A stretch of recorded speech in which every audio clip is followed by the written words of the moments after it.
Alright, welcome to this video. This video I will go over exercise 7U, question number 3.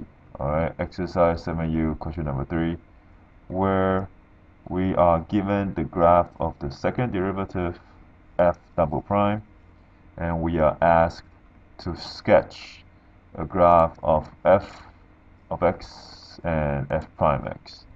Okay, so I hope this video will be helpful.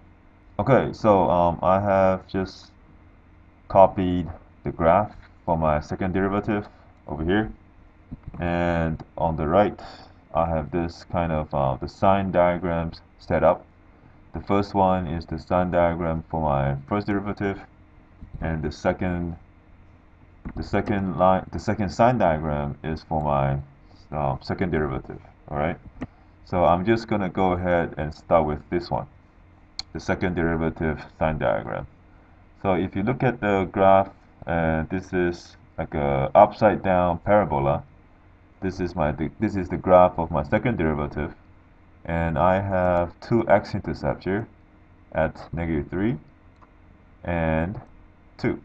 Right? I have two x-intercepts, which means my y is equal to 0, right? Which means I'm going to put that down on my sign diagram. Okay, let's just go with red.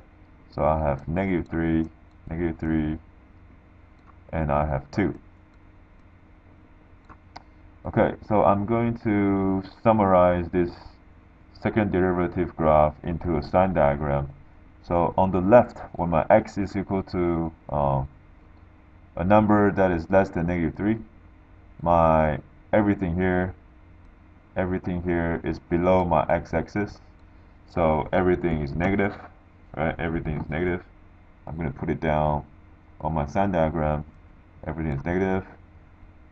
Between -3 to 2, between -3 to 2, everything is on the top. Everything is on top of the x-axis, so everything is positive. Everything is positive. So over here, I'll get that positive as well. Okay. Let me put down the positive. And on the right, everything here, everything is negative. So any x value that is greater than 2, they are all negative. Okay. All right. So the graph of my second derivative basically tells me the slope of my first derivative. So which means on the left of -3, since all the slopes are negative, that means the graph of my first derivative, everything is decreasing, right? Between -3 and 2, since the slope is always positive, that means the graph of my first derivative is always increasing. And on the right of 2, the slope is always negative, which means my first derivative is always decreasing.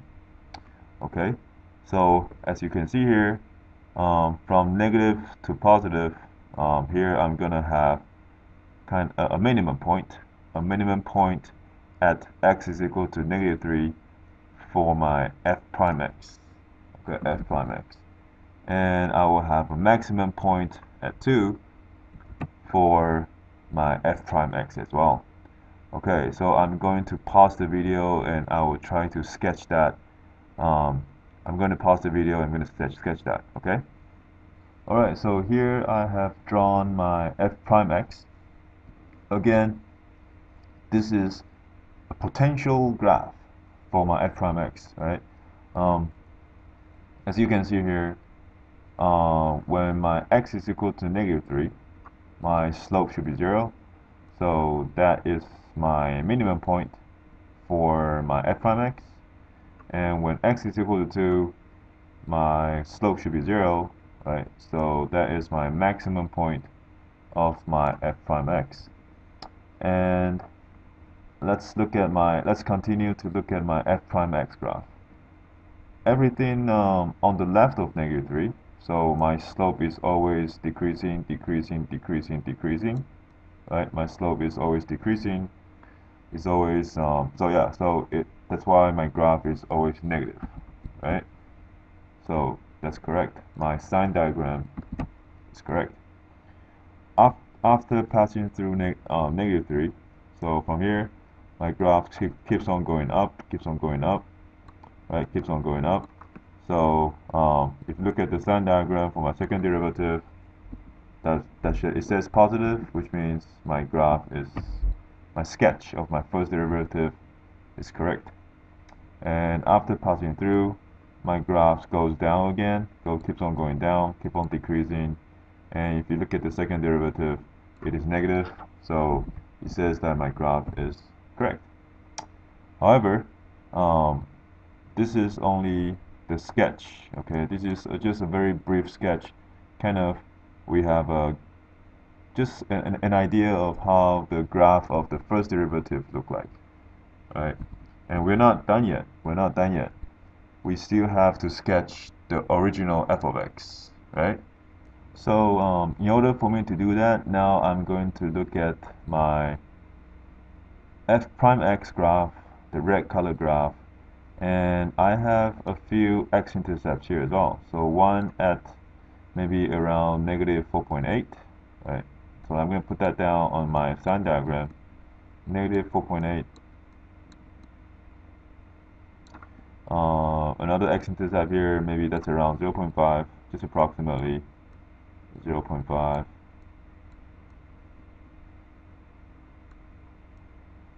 And another one over here, maybe that's around 3.8, maybe 3.8.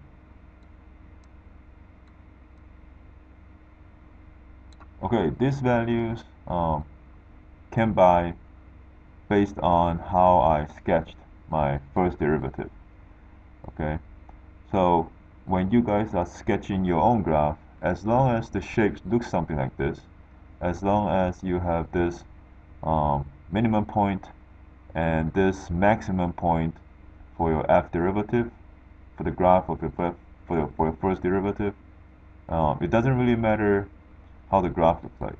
Okay, I mean how the graph, if your graph looks exactly the same as mine, as long as you have those two critical points and you have a shape that looks like this, then it's fine.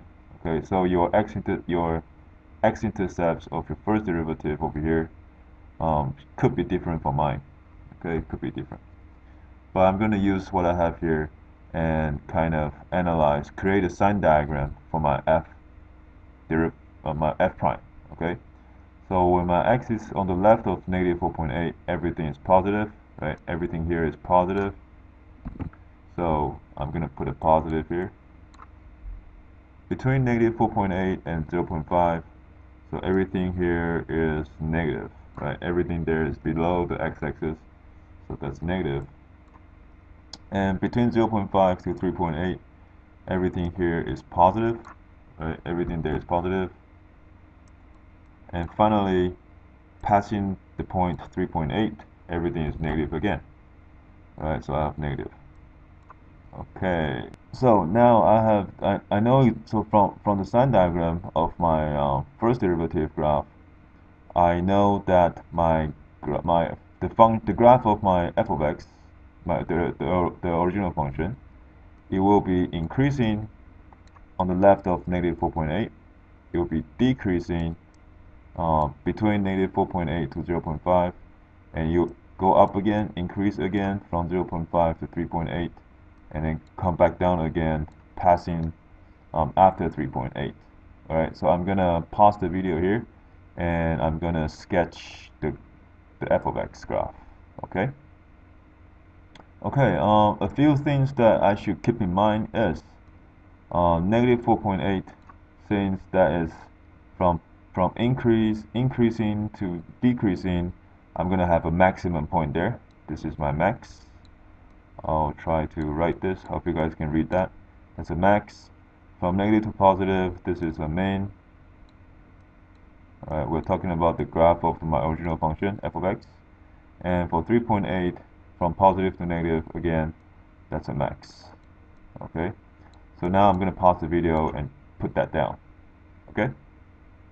Okay, so I have used my sign diagram, right, for my first derivative, the sign diagram that I have here, the information that I have here, to sketch my f of x.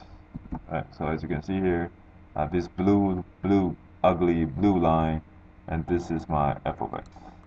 So let's see if I did it correctly or not. All right. So if you look at the sign diagram, on the left of negative 4.8, so which is here, right? So on the left, the graph should be increasing. It should be going up, right? So it should be going up.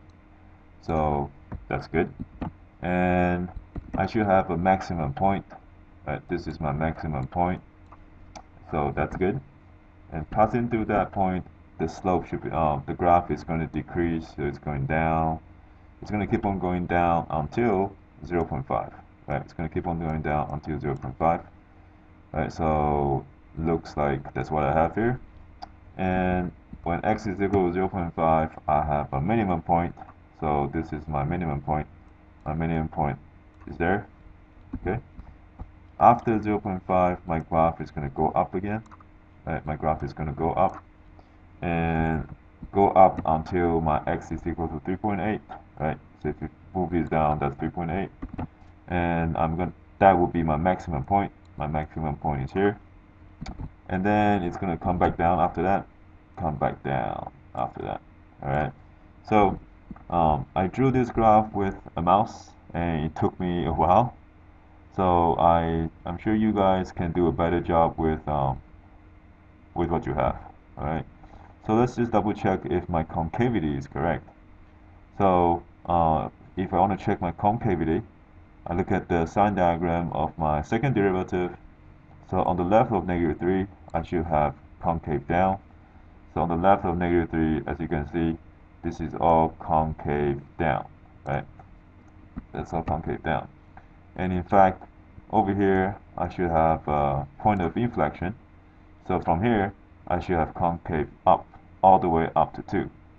All the way up to 2. Up to 2. Alright, so maybe I should erase this point, erase that a little bit, and make it more like a concave up graph. So let me fix that. So concave up, concave up. Alright, so maybe that looks more like a concave up graph until 2. Right, so this is all concave up. Right, from negative 3 to 2, this is all concave up. Passing through 2, it should be concave down again. So this graph, this part of my sketch is obviously wrong. I'm going to change that. Okay, let me change that. It's going to take a while. Please bear with me. I'm doing this with the mouse. Okay, so this should be concave down. So I'm gonna have something like that, maybe. Right, that's concave down, and everything there is just concave down. So this is just kind of let me draw this again. All right, so this is here, maximum point, concave down again. So that's good. So now I think it's a little bit better, right? It's a little bit more accurate now, given the information that we have. So we have looking at my f of x. I have a local maxima here, right? Local minima here. This is local minima, and another maxima here. And my point of inflection, let me use orange. My point of inflection is over here at negative 3. Another point of inflection is here when x is equal to 2. And those are the points that you are asked, you will be graded on. Alright, so as long as it doesn't matter what kind of shape you have for your graph, but those are the important points and that you should have in your graph. Hopefully this video helps. Good luck.